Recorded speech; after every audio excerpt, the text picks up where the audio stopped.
Hey everyone, I'm Fernando and I'm joined by James Close. Hi, everybody. And today, we're going to welcome you to our first episode of 21st Century Catholic. Before we get started, please join us in prayer for you, for your intentions, and for the success of 21st Century Catholic. Please join us in the Our Father, in the name of the Father, and of the Son, and of the Holy Spirit. Amen. Our Father, who art in heaven, hallowed be thy name. Thy kingdom come, thy will be done, on earth as it is in heaven.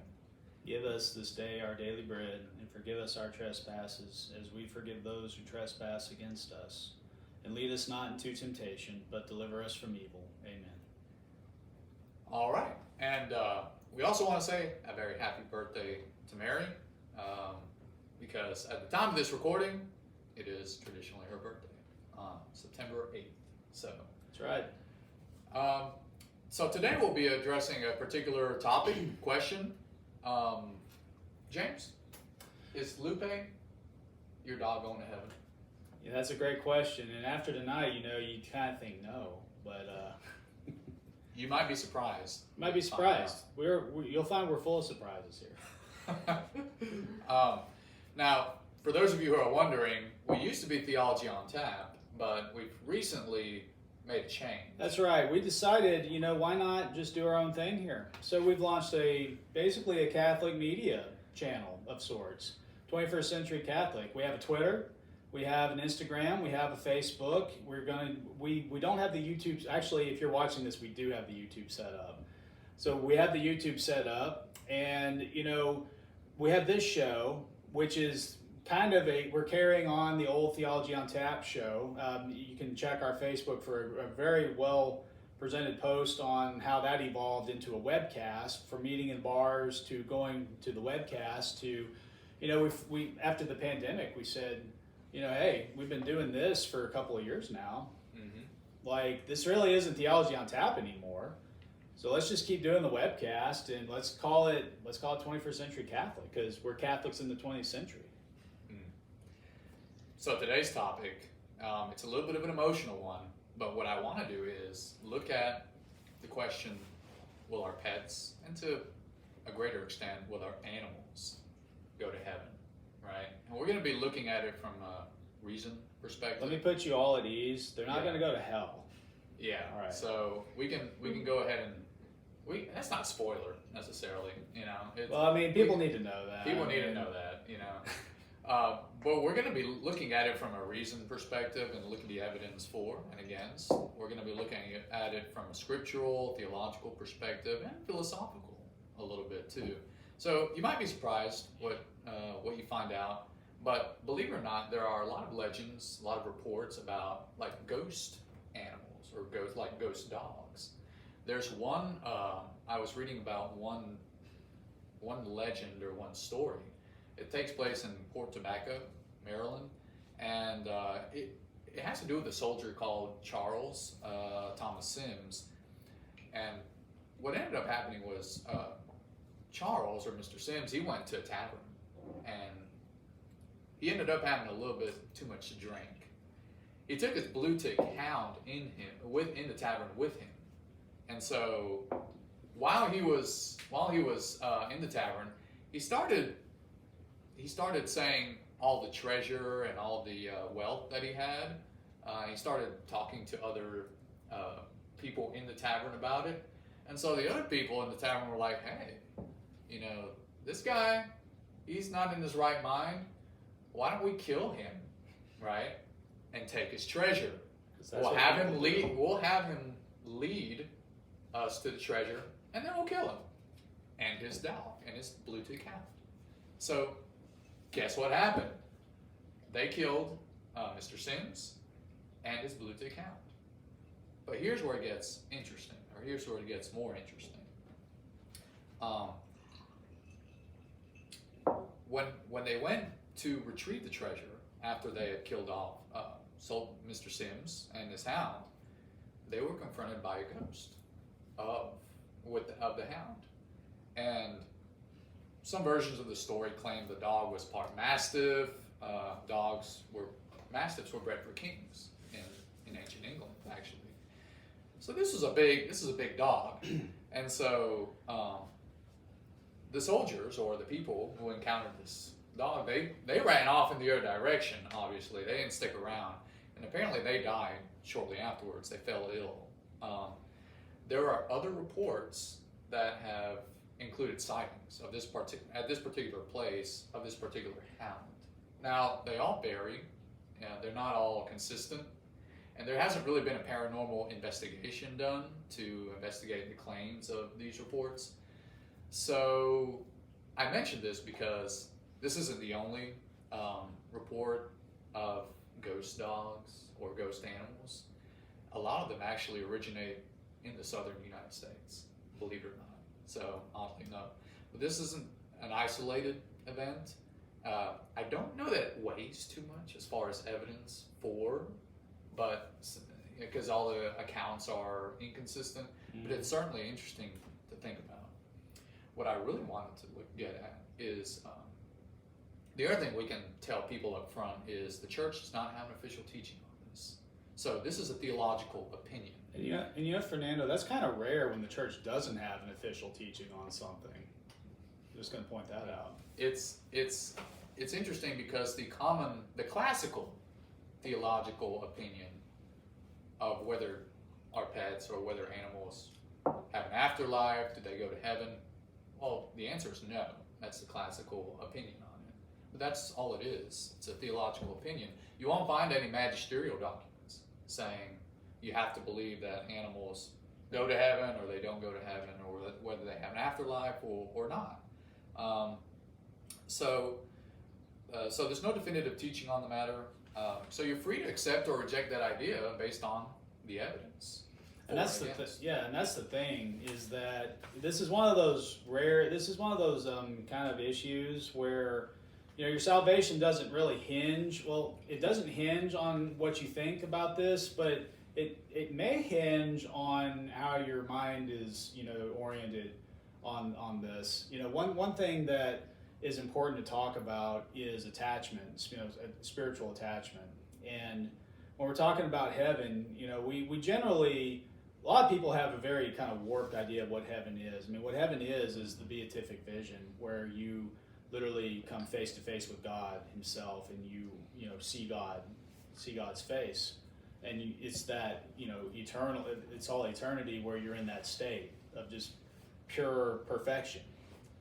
And you know, when we talk about our pets, you know, we generally talk about, well, our pets being in heaven in the sense of, well, I'm going to be sad if they're not there, but that's really the wrong way to look at it, because if you need your pet to be happy in heaven, you really have the wrong idea of what heaven is. And if you have that kind of an attachment to things of this world, like pets, or it can be anything, that's something that's holding you back spiritually. That's something that's going to keep you in purgatory or worse. And so that's the thing you have to be mindful about. But as far as the actual intellectual question, you know, the church doesn't have an official teaching. Our salvation doesn't really hinge on whether they do, whether they don't, and whether we believe that they do or they don't. It's a good point you raise, and as Father Mike Schmitz, who is with Ascension Presents, I've heard him say it this way: if you need your pets, if you think you'll need your pets in heaven to be happy, you know, then they might be there.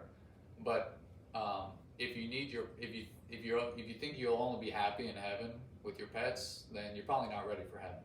You know, that's kind of the way he puts it. Mm-hmm. But in general, there are a couple of theories about the question itself.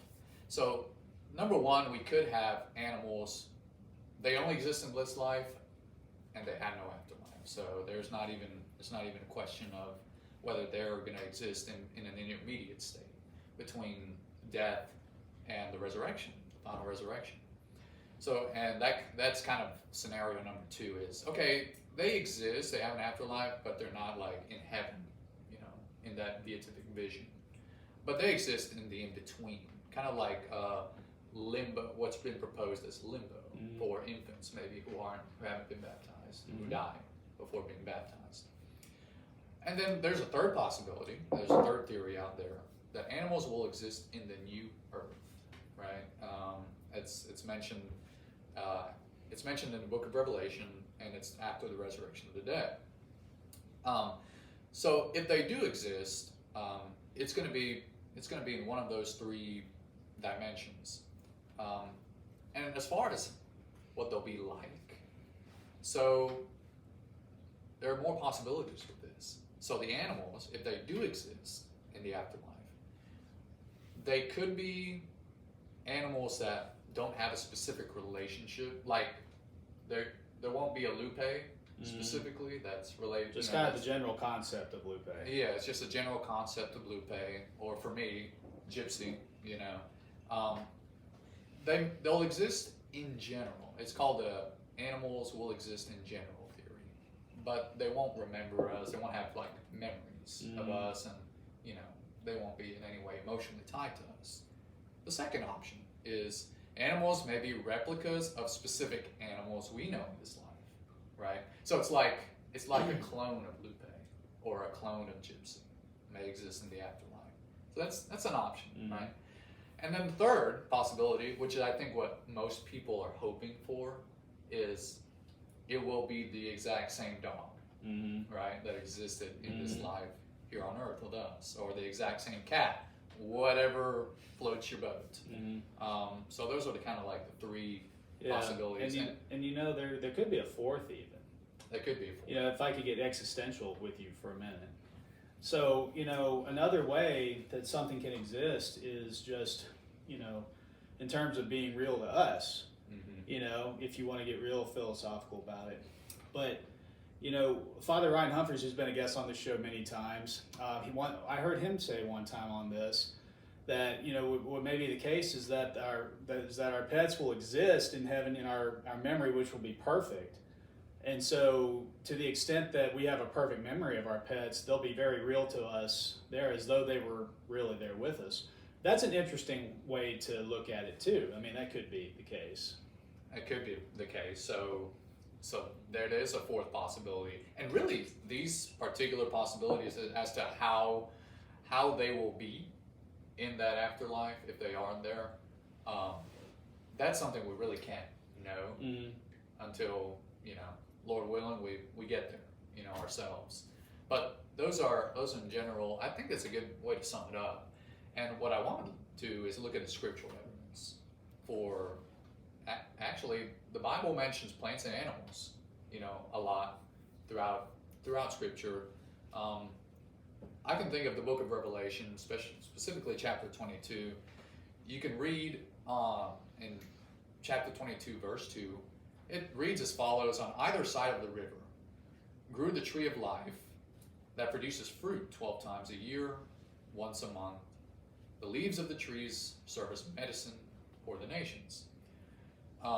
Similarly, in Revelation 19:2, it mentions, I saw the heavens open, and there was a white horse. Its rider was called Faithful and True. But we have to be a little bit careful when we look at these type of passages because they're highly symbolic, especially in the book of Revelation. And so, for example, like in the first verse that I cited, where the tree of life produces leaves as medicine for the nations, well, we're not going to be sick in heaven, right? Right. So it's not, it's more, it's a verse that kind of signals we will have everything that we need. We'll be healthy and immortal. Right. And it's important to also remember, and a lot of people don't really talk about this, but the Old Testament, generally speaking, is more symbolic than the New. The New Testament is very, very, very literal, with the exception of maybe some parts of Revelation. But the Old Testament, various books, very, very symbolic. And so, anytime you're reading stuff like that in the Old Testament, you kind of have to, look at it through that lens. It's important to remember that. The same is true with the horse that I mentioned also in the book of Revelation. A horse in ancient times was a sign of victory, right? In the ancient world, and faithful and true. And that's it's denoted that way because of the faithful and true, the person that's riding the horse, which seems to be Jesus Christ, our Lord. But you mentioned the Old Testament. probably, so I did some digging, and probably the most common verse that's cited is in the 65th chapter of Isaiah. Yeah. And I think most people are familiar with this one.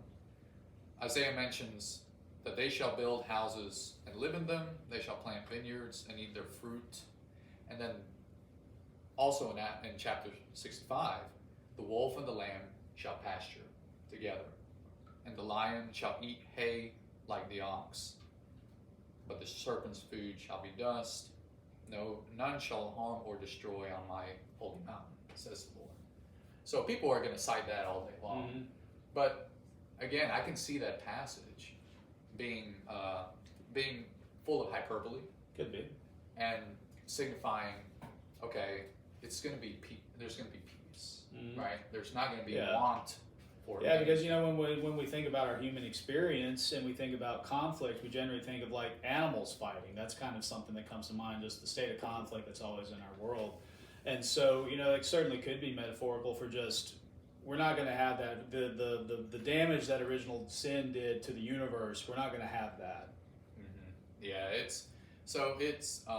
we want to be careful about interpreting things too literally, especially in that sense, especially when we talk about these certain passages. Right. So far, I haven't really seen anything from what we've covered scripturally that's going to point to, okay, yeah, for sure, we're going to have animals in the afterlife, or we're going to have animals in heaven. Mm-hmm. So the closest two verses that I was able to find, the first one being from the Psalms, is Psalm 36, verse 6. And it reads like this: Your righteousness is like the mountains of God. Your judgments are like the great deep. Man and beast you sustain, preserve, Lord. Now some translations have that saying, man and beast you shall save. But most translations don't translate it this way. They don't translate the Hebrew this way. Sustain and preserve is more accurate in the Hebrew, and it's more theologically accurate because God sustains us all in our being, right? Our activity is sustained by the Lord, and He sustains all things through His being. So that verse points to really the omnipotence, right, of God, the power that He has. The other verse that I found that was I guess you could say it's the closest thing that you'll find, I think, in the Old Testament. Mm-hmm. It's from Ecclesiastes chapter 3, verses 19 to 21, and it reads as follows: For the lot of mortals and the lot of beasts is the same lot. Mm-hmm. The one dies as well as the other. Both have the same life breath. Human beings have no advantage over beasts, but all is vanity. Both go on to the same place. Both were made from the dust, and to the dust they both return. Who knows if the life breath of mortals goes upward and the life breath of beasts goes earthward? And that's the end of the verse. So that's the closest indication. But even this particular verse, the author is not saying either way. The author's not sure, right? Yeah, that's the thing about Ecclesiastes. Yeah. Ecclesiastes is a very interesting book to read because the author is really just being very real with everybody. He's talking about, life. This life on earth, this is vanity, and we basically don't know anything. Yeah, and that's really the book of Ecclesiastes, and so the takeaway from that is it's not really giving us a definitive answer there. That's right. Yeah, it's just really the takeaway I get from this verse is the source of life, the life breath, the ruach is what they say in Hebrew. It's the same for us, and it's the same for our pets and all the other animals, all living creatures. Right? God infuses us with that breath of life. So really, as far as the scriptures go, that's from what I've seen and what I've researched, that's the closest I can find as far as trying to support the idea of an afterlife for animals. But really, kind of like what you said, it's not really conclusive. So, but the theological and the philosophical this is where it kind of got, well, this is where it got interesting for me, but we'll also talk about some real life scenarios as well, as it relates to animals having souls and whether those souls live on past death. So St. Thomas Aquinas is really what really originated the idea of these living creatures having souls, because souls are what animate the bodies, the what we do with our bodies. So like plants have vegetative souls. They can consume nutrients, they can grow, reproduce. Animals have sensitive souls. So it's like a level higher. They can sense the world around them, and they can move around, obviously. And humans have rational souls. And we've heard that, and maybe you've heard that as well. We're the only ones that have the rational souls.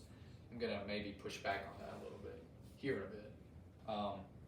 But we have abstract ways of thinking intelligently. We have a different understanding of the world, like morally as well. We can reason in that way, whereas animals can't quite reason in that way. There's definitely a difference there. But St. Thomas divided these categories. So we have the rational souls, plants, animals. They have the non-rational souls, is what St. Thomas says.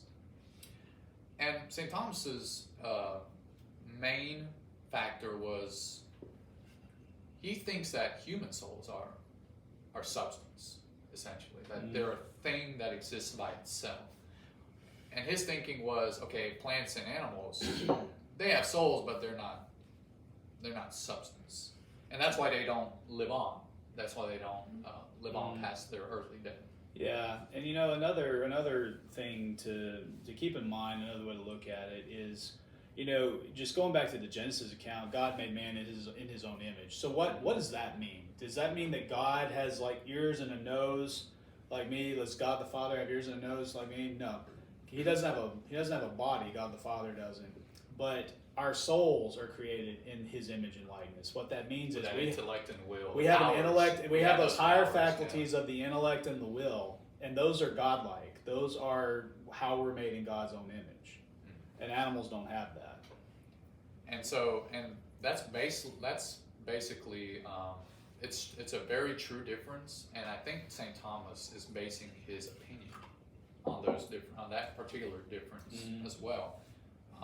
Now, whether you agree or not, let's just assume Aquinas is right, and let's assume that his approach. I usually assume Aquinas is right. I usually do too, but unfortunately, he did get some things incorrect and wrong. But that's okay. So we know that human souls survive death, right? The death is separation of the soul and the body. And it could be because our human souls are substances.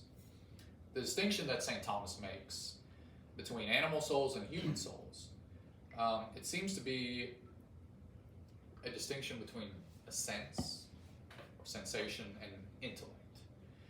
So I think I've come to the conclusion that dogs, they have a sense, right? They have sensations. If you step on a dog's tail, it's going to yelp, cry out in pain, bark, may even try to bite you if it's threatened. We know that they're not as smart as us, though, intellect-wise. We know that they're not, like I mentioned earlier, they're not able to reason in the way that we reason. But St. Thomas's argument really says that they have no intellect, or their intellect is not what ours is. And that's where I kind of start to differ. I don't know that St. Thomas Aquinas had a cat. I don't think St. Thomas Aquinas had a pet. And maybe he did. I'm not sure. But yeah, did you want to say something more about? Well, yeah. I mean, just going off of my own experience, my dog and my cat, they're definitely thinking something. I mean, everyone who has a pet knows they're thinking something. There's something, there's a thought process there. It's just not on the same level as ours. But they're very much thinking about things, and they have little opinions, and they have wants and needs and little emotions. just not at the same degree that we do. So St. Thomas's argument depends on really two premises, right? That animals only have sense and they don't have intellect. We'll talk about each one individually. But the second premises is intellect requires an immaterial part. Now, what does it mean to have intellect or understanding? And this is what you're getting at. Intelligence, we know it for sure among humans, it's a spectrum, right? Maybe animals share the same intelligence spectrum as us. Now, some people have tried to say animals don't have consciousness, they don't have a sense of self, but I don't think those are clear. Those aren't clearly defined. I don't think that's accurate. Yeah, I don't think those are clearly defined. What those terms even mean, Mm-hmm. you know. Lupe has a very strong sense of self. Let me tell you. I agree with you because I don't think it's obvious that animals don't have these things. Mm-hmm. So Lupe knows what's going on around her, right? I mean, she has a sense of, okay, danger. Mm-hmm. She has a sense of, hey, you're getting food for me right now. She loves cheese. She loves cheese, right? She can smell. Once the cheese smell hits her, she automatically acts differently, I'm sure. That's right. Right? So I don't know that they don't have a sense of self, and I don't know that they don't have a consciousness. Like if Lupe was eating cheese, like if you gave her a bowl of cheese, I'm not saying you would, but if you gave her a bowl of cheese and you took that bowl away, I'm sure she would react negatively to that. Like, hey, that's my cheese. She'd go off and do something on the floor somewhere. Yeah. That's what she'd do. With malice. She would react negatively, like I said. Right. So, I mean, but you do that to any dog. Like, you give them, like, especially if they really guard their food. Mm-hmm. You know, they're gonna start complaining if you take away their food. You know, just look up any YouTube video and look at dog toys, look up dog beds, and you start messing with the dog's toys or dog beds, they're gonna start getting defensive. Yep, you're gonna. So, yeah, I mean, I think that this notion that they have no intellect, I think that's out the window, in my opinion. But it's interesting. So, Joyce Salisbury, she's an American historian. She's a professor of humanities. She noted that in an article of hers that the medieval analysts, so this is around St. Thomas's time, medieval analysts had to work really hard to preserve the notion that animals lacked intellect or lacked reason. Mm-hmm. Well, you know, people in medieval times were just working hard anyways. I mean, it was medieval times. The times have changed since then. We've gotten soft, you know. We're not as, you know, robust as people in medieval times anymore. So it's interesting. So philosophers, they would have in these times they would observe. They did experience at that time just like we do today. But you know it's interesting. They started observing sheep, and they discussed a lot. Okay, why do sheep run from wolves? Because, well, there's nothing obviously, I mean, if you just look at a wolf, right, and let's say it's sleeping or just standing still, Maybe it would just look like a husky dog. It doesn't have like an automatically dangerous, hazardous appearance. Or like a you know what I mean? shepherd, you know? Yeah. Yeah, I mean. And there are some dogs that we think look scary, but we don't run away from them, or we're not. Yeah, pit bulls are actually pretty awesome dogs. Like, I didn't know this until I met a few, and like, you know, they're like, they don't know their own strength. That's why they're dangerous, but they're generally pretty good dogs. Anyways. Then, you know, but that's a good point. I mean, what ended up happening was these medieval thinkers, these philosophers, they started adding additional degrees or senses, you know. Yeah, they had to find a way. They had to find a way to convince themselves that animal souls aren't substances or that animals don't have intellect. So, because these efforts were intended to keep animals from sharing what philosophers have perceived as the defining human quality of logical reasoning. And this quality is what defined a soul back then, Mm-hmm. which was the entry ticket to heaven or to the afterlife. But 20th and 21st century research, because we're all about the 21st century, especially here. And further research has concluded that animals actually, especially higher animals, they have the same basic cognitive features as humans do, right? They have them in different degrees. But there's no evidence that humans have a mental feature that animals completely lack. Like, if you think about it, we may practice and we may act and implement those features in a different way, right? We can do it in more extraordinary ways, and then maybe not as much. Like, but if you think about it, typically humans begin to develop this trait of theory of mind. It's something that it has to do with the sense of self. I know something that you don't know, and I know you don't know something that I know, right? Children develop this trait particularly between the ages of 2 and 5, you know, as they develop. But theory of mind capabilities are not restricted to just human children. So, if you know anything about Reese's monkeys, I don't know if you've heard of them, but they really like grapes. So, there have been experiments on Reese's monkeys, and what scientists have found is Reese's monkeys will steal grapes. So, even at first, the scientists or the humans will be present when the Reese's monkeys steal grapes, but then they'll start taking the grapes away, right? So the monkeys don't eat the grapes. So after a while, they leave the grapes and they go away. The humans do. And so Reese's monkeys wait. They don't eat the grapes until the humans leave the vicinity. And so right there, you have the Reese's monkey learning, and you have the Reese's monkey saying, hey, I'm going to do something that the humans won't know about because they're not here. They're not going to know about it. So they're already implementing that theory of mind, kind of practice.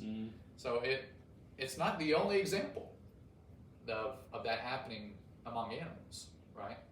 Because they're thinking, okay, am I going to get caught? Am I not going to get caught? You know, I'm sure you've seen pets. Maybe not Lupe, but you've seen pets that do stuff that they're not supposed to do when the owners are not around.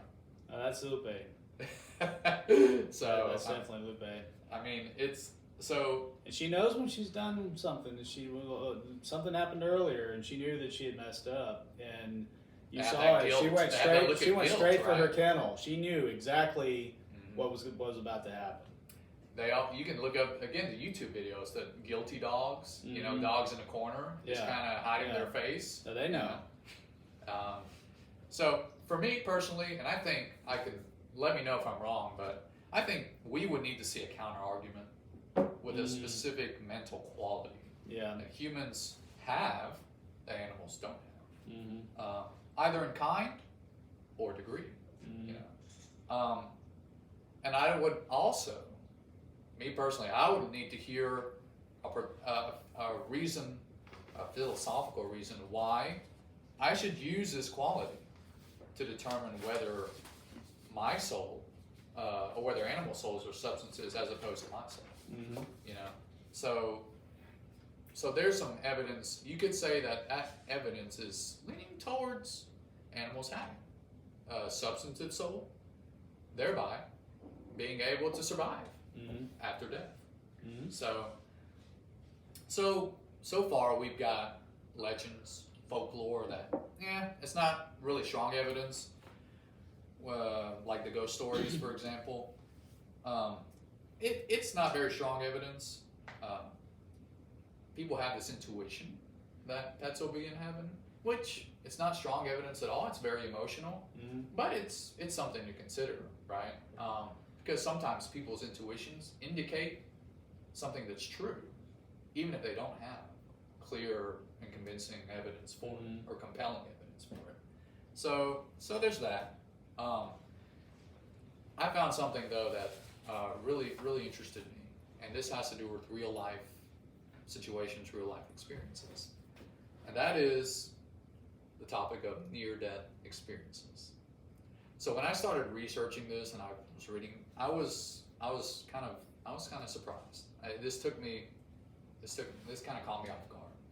So there are people who survey other people who claim they've had near-death experiences, and they have a standardized set of questions that they ask these people. And people report seeing animals in the afterlife in their near-death experiences, or NDEs. So do they report just seeing animals, or do they report like seeing their animals? They report all of the above. All the above. They even report they report to see animals they know, and animals, and of course humans that they don't know.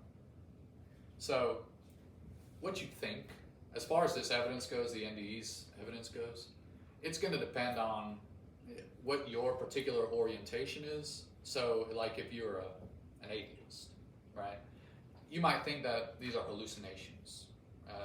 They might be hallucinations based on the comfort, the emotional comfort, the joy that that person feels at seeing their loved one, whether human or animal.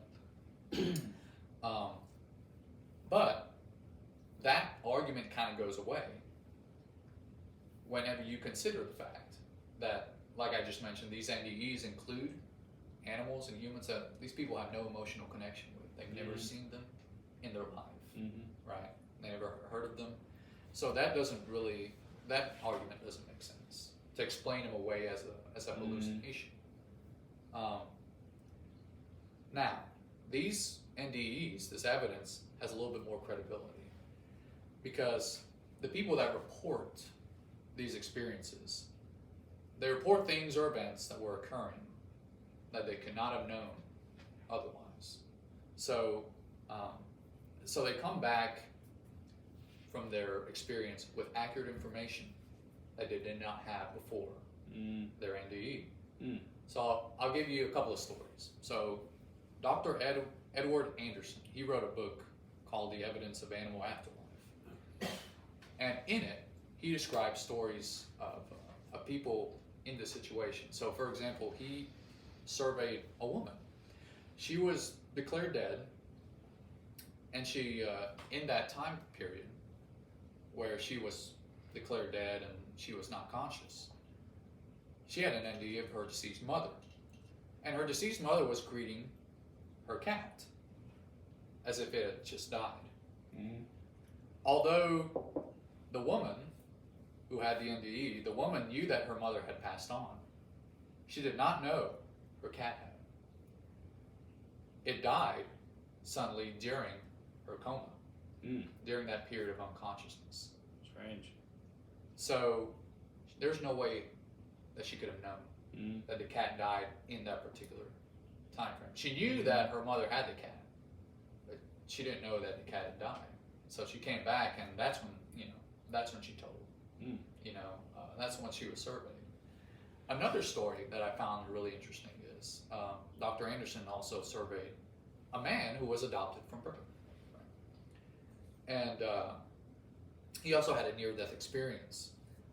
And in his experience, he saw another man with a cat, holding his cat.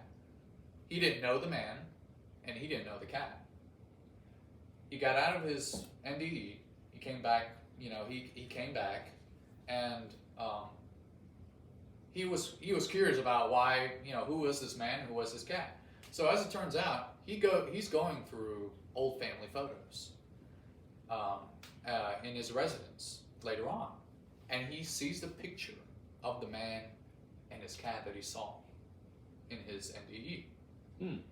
As it turns out, when he researches it further, the man that he saw was his long-lost brother, and that was his cat. Wow. So the weight increases, I think, for the case for animal afterlife, right? For animals surviving past death, past earthly death.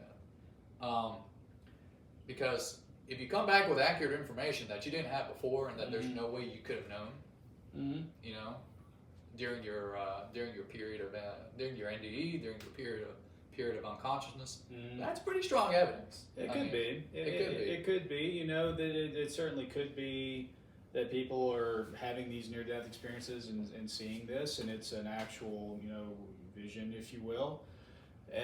But you know, it's also possible, and you got to be careful. You know, one of the most powerful faculties we have as humans is the imagination, and our imagination is given us by God Himself to imagine Him. That's the purpose of it, and it's very powerful. But the diabolical, they manipulate human imagination, and you know, it's when you speak of them, you know, knowing things that they couldn't have possibly known, you know.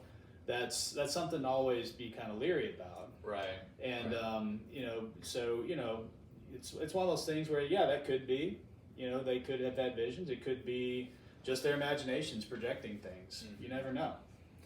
Yeah, and it's I would say that it's definitely a possibility. Something to add more to the weight of this particular piece of evidence is that whenever these people who have suffered or gone through NDEs, their questions don't ask them if they saw any animals. They just ask, "What did you see?" You know, and so they don't ask them specifically, "Did you see any animals?" They just offer that information, you know, freely. Yeah. So interestingly enough, out of all the cases that Dr. Anderson reports in his book, if you take the amount of cases that mention people seeing animals in addition to humans, it's roughly 1/5 of all the cases. And he reports over 5,000 cases. So that's roughly 1,000 cases where animals were reported in that particular NDE. So I thought that was pretty interesting. It is. You know, so Jimmy Akin, actually, Catholic Answers apologist, senior apologist and speaker, he actually calculated that particular statistic, taking all the cases from Dr. Anderson's Interesting. work. So I thought that was really interesting as well. So make of that as you will. What are we to make of all this? I agree with you, like what you said at the beginning. It's very highly unlikely, you know, the animals that we know and we love, they're not going to be in hell. Very highly unlikely. I would say it's impossible. And some animals. Some animals, because I think it's very highly. I never go and I'm an auditor. I never say absolutes, you know. But you know, they can't choose hell like we can, right? You know, like, and they can't reject God. You know, they can't reject His goodness, His grace, His mercy. Yeah, and I would think, you know, people make much out of, well, they can't freely choose God, therefore they won't be in heaven. Well, if they can't freely choose, they're definitely not going to be in hell.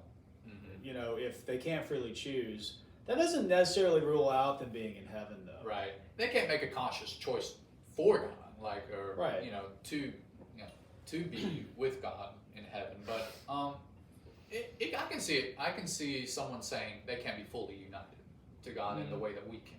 You know. Well, because they don't have the same. They're not created in His image and likeness. They're not like Him the way we are. Right. But do they have an afterlife? You know what? I initially said no because of the classical theological opinion on this, but I'm open to that possibility. I think it's a live one, pun intended. But I think it's possible. I don't know how that looks necessarily, obviously, but I think it's possible that they could be in the new earth that's mentioned in Revelation. It's particularly given the real life evidence that I found in my research for this, and because of the lack of philosophical evidence, the lack of the evidence that they have no intellect and that they have no sense, you know, like like we do, that also has decreased. That evidence, the weight of that evidence has also decreased in my mind. So I don't know how it's going to look, and I agree with you. It doesn't affect our salvation, by the way. But yeah, I mean, I've kind of shifted on that, and I think people should be open to it. Yeah, and the way I look at it, if I get to heaven, and my cat and my dog aren't there, I'm not going to be any less happy than I would have been otherwise, because I'll be in heaven. I'll have the beatific vision at that point. I'll be looking at God face to face. It's not going to make me sad. So, and I don't think that animals can rationally choose God the way we can. So does that mean that they're not going to be in heaven? My personal opinion, I think they will be. Yeah, like you said earlier, God sustains all beings in His being, and so they exist in Him by His being. And He created them out of nothing. The only reason that animals will be in heaven is because it makes God happy and God wants them there. He created them out of nothing. He brought them into existence. I think they make Him happy. So I think they'll be there. We'll see. So I think on that note, we'll end it there. But I think it's a very interesting question, and thanks for joining me to discuss this Absolutely. topic. So now that we're 21st century Catholic, we have updated some of our social media platforms, our YouTube. We have a Twitter. Yeah, follow us on Twitter. We have an Instagram. Of course, Facebook. We've updated that as well. Right. So you can follow us there. We'll include links to those platforms in the description below. And also be on the lookout. We're going to be coming up with different shows for this platform. That's right. So right now we're just kicking it off, but be on the lookout for more offerings as part of 21st Century Catholic. Thank you for joining us, and until next time, be incorruptible.